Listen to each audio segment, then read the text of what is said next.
Hey guys, Mason from Badlands here. Today we are taking a second look at the Planet Eclipse Emek. Last time we took a look at the pre-production demo model. This time we are having a look at the retail version that you, the player, can get your hands on. So let's dive in and have a look. Last time we did this, we didn't really get any packaging to look at. Not that that's really important because, hashtag not another unboxing video. Good look here. There we are. See? Box. Stuff comes in it. Now, one thing you'll notice is actually this is labeled the Emek 100. I'm not sure if that means there's going to be a 200 or up or anything like this, that we're going to see bonus versions of this down the road where they got maybe some metal parts, but who knows. Anyways, popping her open. See, we have our manual, scaled down from what you usually get because there's no electronics in it. Marker, and we'll get our barrel out. Usual accoutrements. You get your barrel bag, grease, tool tube, and some spares. Okay. Autococker threaded barrel. There are plenty of upgrades out there from Planet Eclipse itself if you're interested. And I definitely recommend looking into some of the ones they have. We got the FL barrel kits. There are the FR backs, and then you can put on shaft 2, 3, 4, or 5 barrel tips with those as well, depending on what you feel like. As well as then you can put different inserts in and you have different size barrel. But for now, we're just going to use a stock barrel, which is a nice, powerful looking brutish edition. Over the first thing I noticed actually when I picked this up over the previous model that we looked at, the safety is a lot more secure in this one, or selector switch rather. Right here, it doesn't have so much flex left to right or up and down, and it can only go one way. I found that on the demo ones we could actually rotate it fully, whereas this one, it is much more secure, fits in there snugly. The trigger has a nice pull to it. I really enjoy that. Now, having shot one of these, they are very smooth.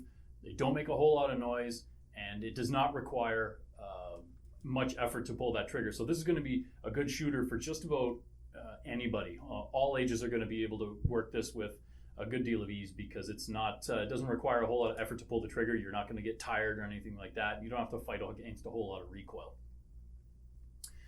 Rubberized grips are here with toolless removal. Not that you'll really need to take them off because there's nothing in here that really concerns the average player. There's no electronics, it's just a gas line and then the hardware for the trigger and the solenoid. So unless you're servicing the marker and giving it a full strip clean, you don't even need to take these off. Eye covers, again, are largely just to hold the, actually they are just to hold the detents in place because there's no eyes.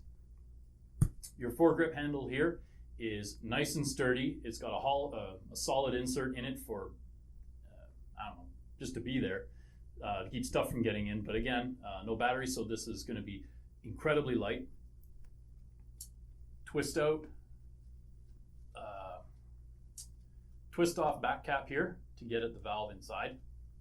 And we are dealing with the gamma core, same as what is in the original G-Tech and G-Tech 160R.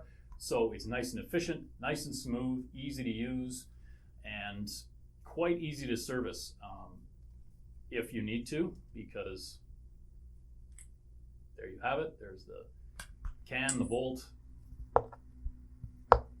guide, spool.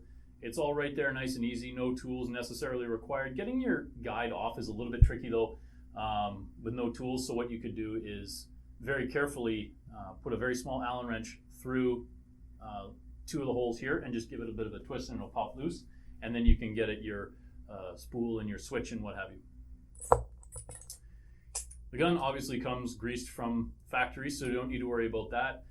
A friend of mine ran a G-Tech for a full season without needing to really service it. This valve design is very hardy. I enjoy them greatly. So there you are.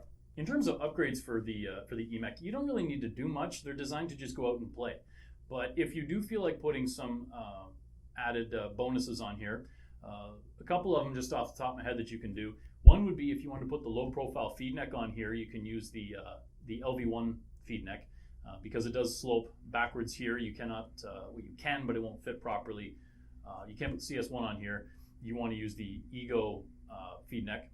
You could try different barrels if you'd like. As I said before, these are autococker threaded, so there are plenty kicking around out there. If you're having some difficulties dealing with threading your tank on and off here, and the shoot and turn method isn't doing it for you, what you can do is get your hands on the pops from the ETHA 2, and that will drop right on and replace this. You may need to switch out the regulator housing down here. May need to come out and be swapped over, but the actual oops here can be replaced. And I suppose I should put this on safety because I'm trying to set a good example. There you have it, actually. That's about all I got. And there we are. That is the final retail version of the Planet Eclipse Emek. Keep an eye on our social media for updates on how you can get your hands on one, or sign up for our newsletter that goes out quite regularly, actually. As always, this is Mason from Badlands, and I will see you out there.